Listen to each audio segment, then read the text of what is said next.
പ്രിയമുള്ളവരെ, ഇന്നൊരു വ്യത്യസ്ത വീഡിയോയുമായിട്ടാണ് വന്നിട്ടുള്ളത്. എന്നാൽ നമ്മളൊരു ഏർവാടിലേക്കുള്ള യാത്രയിലായിരുന്നു. അതിൻ്റെ ഇടയിൽ നമ്മുടെ ബസ് ഡ്രൈവറോടും അദ്ദേഹത്തിൻ്റെ കൂടെയുള്ളവരോടൊക്കെ സംസാരിച്ചപ്പോൾ ഈ ടൂറിസ്റ്റ് മേഖലയിൽ അവർ നേരിടുന്നതായിട്ടുള്ള വെല്ലുവിളികളെക്കുറിച്ച് ഒരു വീഡിയോ ചെയ്യാൻ തോന്നി. അത് നമുക്ക് അവരോട് തന്നെ ചോദിച്ചിട്ട് മനസ്സിലാക്കാം. അപ്പോൾ ശാസ്ത്രക്കാർ, നിങ്ങൾ ഈ ഡ്രൈവിംഗ് മേഖലയിലേക്ക് വരാൻ പ്രചോദനപ്പെടുത്തിയ എന്ത് കാര്യമാണ്? ഞാൻ ഇതിലേക്ക് വരാൻ തന്നെ കാരണം ഇതൊരിക്കലും ചതിക്കില്ല.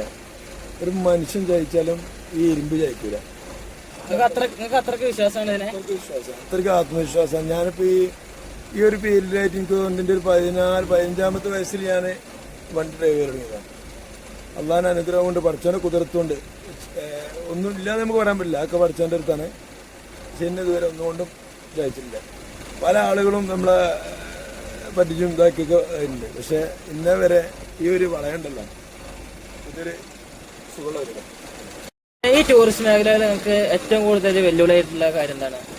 ടൂറിസ്റ്റ് മേഖലയിൽ ഇതിൽ പറഞ്ഞു കഴിഞ്ഞാൽ 40-45,000 റുപ്യ 50,000 റുപ്യ ടാക്സ് അടിച്ചുകൊണ്ട് ക്ഷേമനിധി ഇതൊക്കെ പാടെ 19,000 റുപ്യ 3 മാസത്തിന് അടിച്ചുകൊണ്ട് ഈ എന്താ നമുക്ക് സത്യം പറഞ്ഞ സർവീസ് നടത്താൻ തന്നെ വളരെ ബുദ്ധിമുട്ടാണ്. കാരണം ഇതിൻ്റെ ഇടയിൽ കൂടെ KSRTC സർവീസ് നടത്താണ്, ഉല്ലാസയാത്ര ഉണ്ട്. പിന്നെ അവര് ടൂർ പാക്കേജ് അത് ഇത് പറഞ്ഞുകൊണ്ട് അന്നിപ്പോൾ ഇതുവരെ ഇല്ലാത്ത ഓരോരോ സംഗതികൾ ഇതായപ്പോൾ സത്യം പറഞ്ഞാൽ ഇതിനോട് നമുക്ക് മടുപ്പ് വന്നിരുന്നു.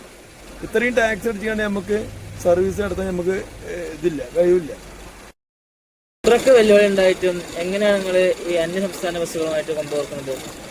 അത് നമുക്ക് ഇതിനോടുള്ളൊരു ക്രൈസ് തന്നെ മെയിനായിട്ട്. നമുക്ക് ഇതിനോടുള്ളൊരു വല്ലാത്തൊരു ക്രൈസാണ്. അതുകൊണ്ടാണ് നമ്മൾ ഇത് പിടിച്ചു വെക്കുന്നത്.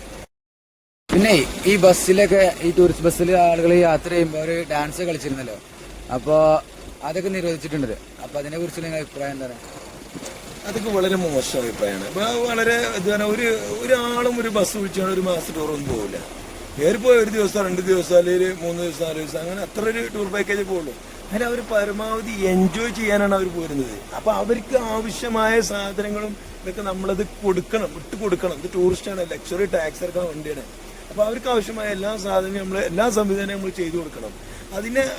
അതിനെ എന്താ മിസ്യൂസ് ചെയ്യുന്നവരെ നമ്മൾ ഫൈൻ അടക്കേണ്ടതും, അത് ഈ ടൗണിൽ നിന്നൊക്കെ വലിയ നിലവിൽ ശബ്ദമൊക്കെ ഇട്ടുകാണ്ട് വലിയ അവർക്കാണ് നമുക്ക് ഫൈൻ അടിച്ചുകൊണ്ട് ഇതാക്കേണ്ടത്. അല്ലാതെ കുറച്ച് ഇളവുകളൊക്കെ നമ്മൾ ഇത് കൊടുക്കണം.